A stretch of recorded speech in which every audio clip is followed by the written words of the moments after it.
command execution. Now I'll move on to next interesting feature of multi-factor authentication using keys.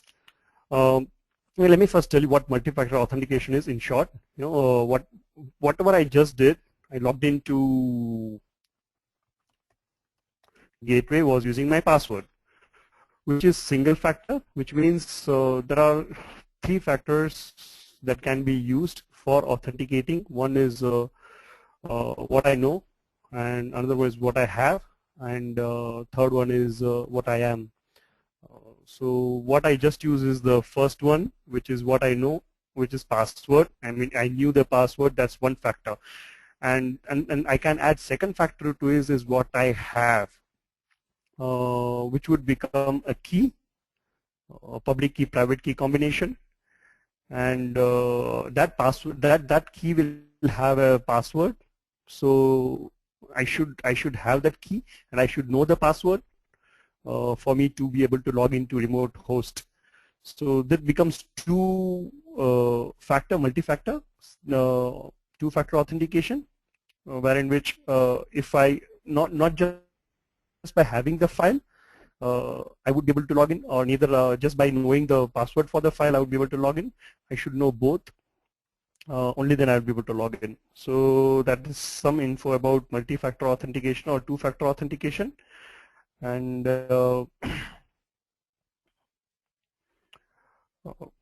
let me show you how exactly at command level it can be done. So the 3 things needs to be done for that. One is generating the keys itself, then copying the key, in this case public key. Of course, private key should never ever be shared with anyone, and it should never leave the host for which the key is being created. So private key will remain with the client. The public key, respective public key, will be shared in server and would be done using this particular second command of SSH copy ID. And then logging into third step is to log in using the key.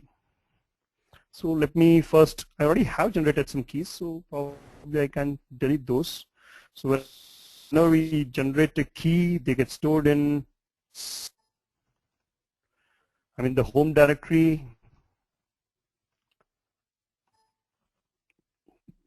ID underscore RSA.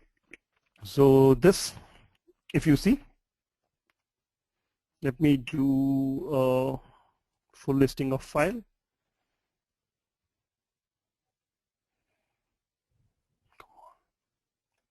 So this file ID underscore RSA is my private key. If you see, permission to it is read and write only for root. And this ID underscore RSA.pub is my public key. And the permission to it is RW for everyone and R for others. RW for me and R for others, including group and others. So these are keys that I already have. Just for the session, let me go and move this key somewhere. I don't want to delete it because some of my keys that I use.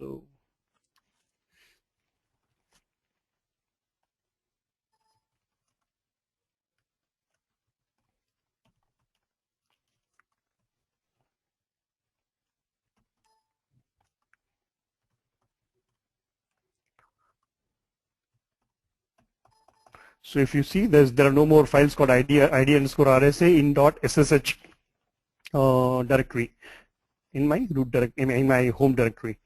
So by default, it creates these 2 files. Of course, we can rename, give different name. We can place it somewhere else, all that. But this is default. So let me do a fresh creation of files now.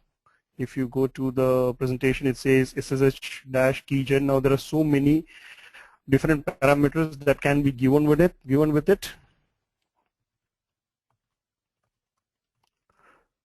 Come on. Okay. So #help doesn't work with that, but a man would tell you. But let me not go into different options. I would just create plain keys. It says enter the file name to which save the key. By default, as I said, it is creating here. Don't want to change it. It's asking for password, passphrase. I'll give a passphrase here. Okay, now it has created the file. It says ID underscore RSA is private. This is public key. Let me go and verify that. So you have them again, and they have just got created.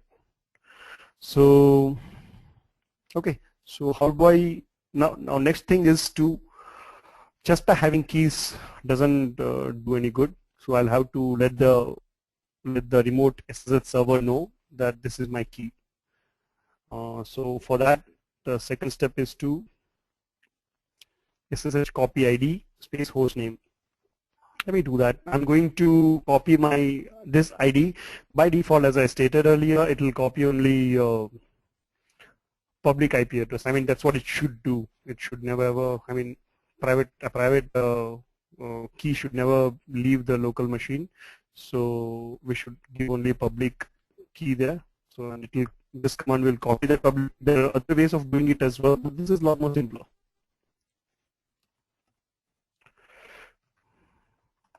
Gateway. This asks me for gateway's password.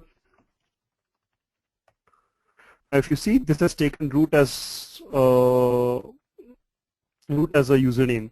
What it does is, when I log in, it's inserting my key for this particular root only.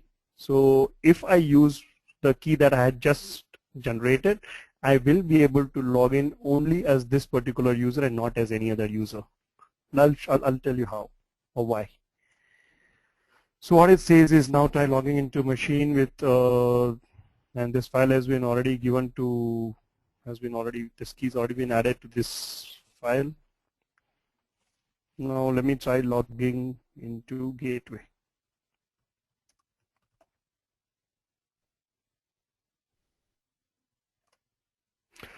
Since it has the file now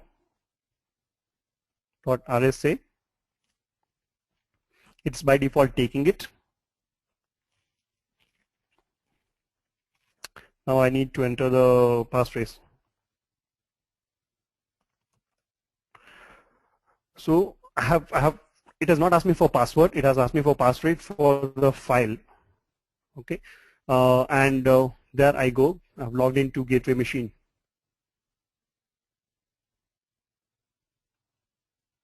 Now it has asked me as root. Now if you remember, I had said it will put the key only for that particular user. I'll show you where the public key has been installed. The file path is given here. If I just do. So these are some keys, and the final key is this. This is my public key that has been copied from that machine to this.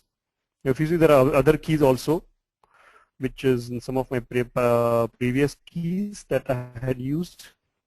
But this is the key that I had recently added to this file. So since this file is in root's home directory, this the file .ssh underscore authorized underscore keys, that's why I'm able to log in as root.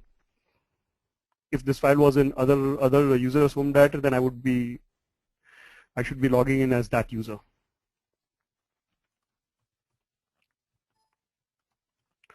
If you see, this is the key.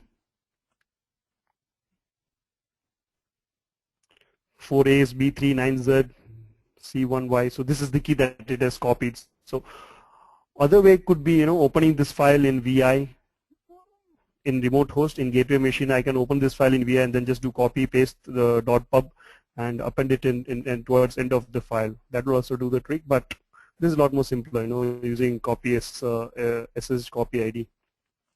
So now I'm into client, and what we had done is done all the three parts of this. We had generated a key, we had copied a key, and then I had logged in with that key. Now if you see, there is an optional I key file name. Let me show you what it means. So currently I have the file name as ID underscore RSA. Now let me rename it to something else.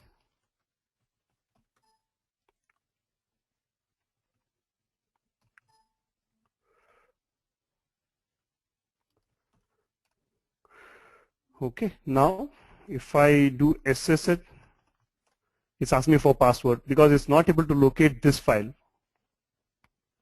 What I can do is, since I have a file with different name, I can specify that file name here. Now it's asking me for passphrase again.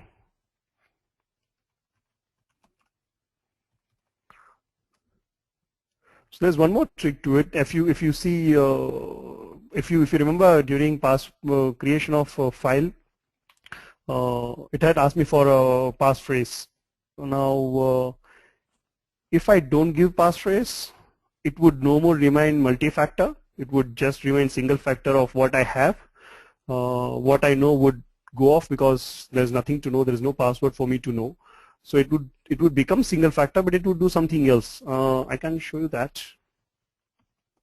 Let me generate a different key now. It might override the older one, but that's okay.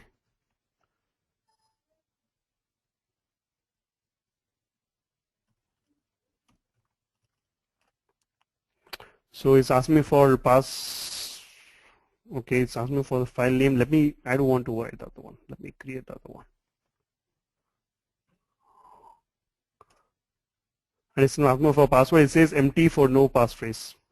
Just press enter. Just press enter again. Now it has created a different file.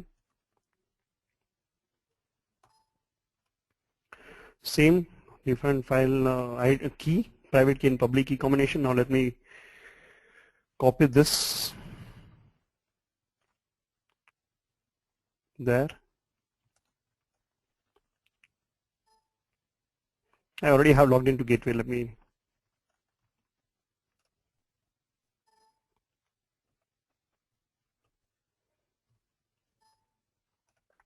so this is in gateway. I changed authorized keys file. I've appended that file, that key. Now let me log in using this new key. To give private key name here, which is this.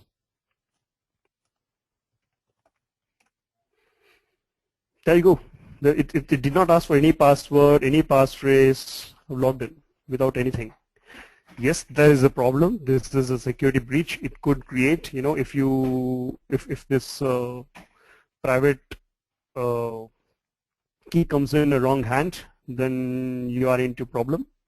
But there are reasons why one would do it, and of course the better practice is to have a passphrase there.